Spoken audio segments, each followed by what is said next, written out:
As one of the founding fathers of the folk music revival of the 1950s, as well as an inspiration for the newgrass movement of the 1970s, Roger Sprung, through a unique and personal fusion of bluegrass and folk music, is credited with establishing many innovative musical milestones throughout his own career, while inspiring, influencing, and teaching several new generations of today's most respected banjoists.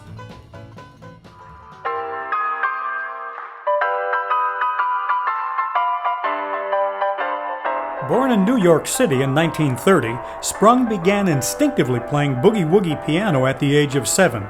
Although formal music training was attempted, Roger had a gifted ear which allowed him to learn to play music without the need for written notes.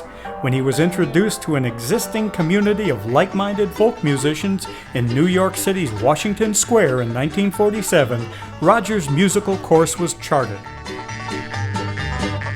Sprung became enamored with the banjo after hearing the folk styles and songs being played on the instrument by the likes of Tom Paley, Billy Thayer, and Pete Seeger. It was, however, a record of Earl Scruggs playing My Little Georgia Rose that consumed Roger, resulting in him teaching himself to play the bluegrass style and ultimately becoming the singular source of Scruggs-style banjo playing and teaching in New York City. Throughout the folk music boom of the 1950s and 60s, Roger Sprung was a central figure. A fixture at the regular folk music gatherings in Greenwich Village, Sprung is credited with introducing authentic bluegrass picking techniques to the folk music community throughout the Northeast. In 1954, he formed his first band, the Folk Say Trio, with Eric Darling and Bob Carey, and it was their recording of Tom Dooley which inspired the mega-hit recording of the song by the Kingston Trio, ushering in an era of mainstream popularity for traditional folk music. Oh boy, you're bound to die. Carrying on a personal tradition begun in 1950, Sprung made annual pilgrimages to the Appalachian region to study mountain music and perform at festivals.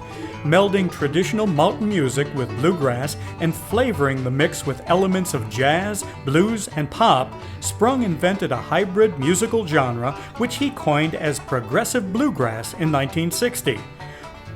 While modern banjoists such as Bela Fleck and Tony Trischka carry on the concept, taking the banjo on new and exciting musical journeys, the purity of Roger Sprung's early forays into progressive bluegrass music are considered banjo classics. In addition to performance, Sprung's work as a teacher has had an equally profound impact on the world of the banjo.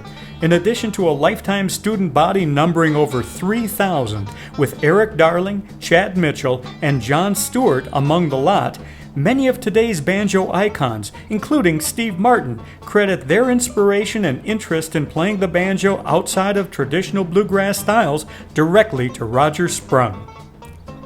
As he segued through the years, from the Folk Say Trio to the Shanty Boys to the Progressive Bluegrassers, Roger Sprung's iconic reputation grew as well.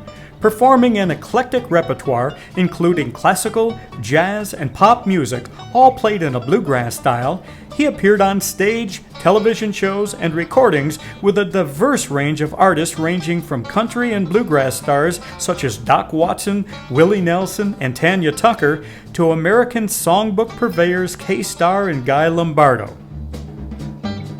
In addition to memorable performances at Carnegie Hall and Lincoln Center, Sprung's proudest achievement came in 1970 when he was named World Champion Banjoist at the Union Grove Old Time Fiddlers Festival.